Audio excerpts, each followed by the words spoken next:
আসসালামু আলাইকুম। মিস্টার রিভিউর পক্ষ থেকে আপনাদেরকে জানাই স্বাগতম।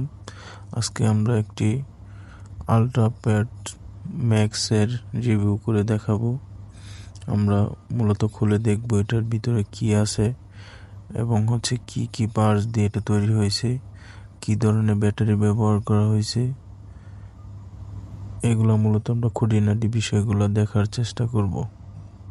প্রথমে আমরা একটা টুলস দিয়ে ইয়ারফোনের যেটা কানে দিয়ে আমরা ব্যবহার করি ওই পাশটা খুলে দেখার চেষ্টা করতেছি। প্রথমেই পাচ্ছি হলো ছোট্ট একটা সার্কিট, একটা মাইক্রোফোন ব্যবহার করছে, যেটাতে বাটন ফোনের মোবাইলে যে মাইক্রোফোনটা ইউজ করে ওইটা, আর একটা ব্যাটারিটা একদম ছোট, কোনো এম্পিয়ার বা কোনো কত এম্পিয়ারের ব্যাটারি কোনো কিছুই ডিটেলস লেখা নাই, জাস্ট এটুকুই। আর আলাদা কোনো পার্টস নাই। দুইটা সেন্সর দেওয়া আছে যেটা আমাদের কানে লাগানোর উপর কাজ করে। আর কেসিংটা এখন খুলে দেখব, কেসিংয়ের ভিতরে কি ব্যাটারি এবং কি পার্টস ব্যবহার করছে সেটা দেখার চেষ্টা করব। আমাদের সাথে থাকবেন।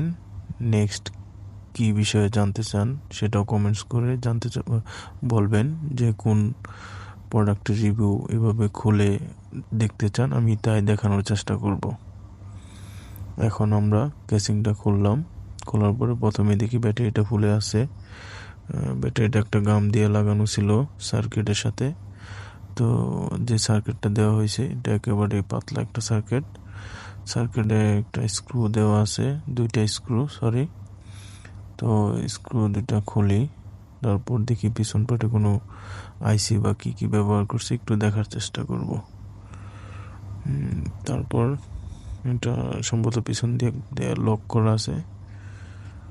এখন দেখি টুলসের মাধ্যমে একটু চারি দেওয়ার পরে খুলে কিনা, তাই দেখব।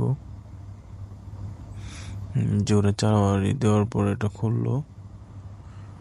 পিছনে একটু মনিটর বলতে একটা লাইট দেওয়া আছে, যেটাতে চার্জিং শো করে, কত চার্জের পার্সেন্ট আছে ওইটাই দেখায়। অনেক হার্ড, খুলতে কষ্ট হচ্ছে। এখানে সম্ভবত লক করা। যাই হোক, ভাঙে দেখার চেষ্টা করি। একটা আইসি ব্যবহার করছে, প্লাস একটা কয়েল, আর একটা চার্জিং।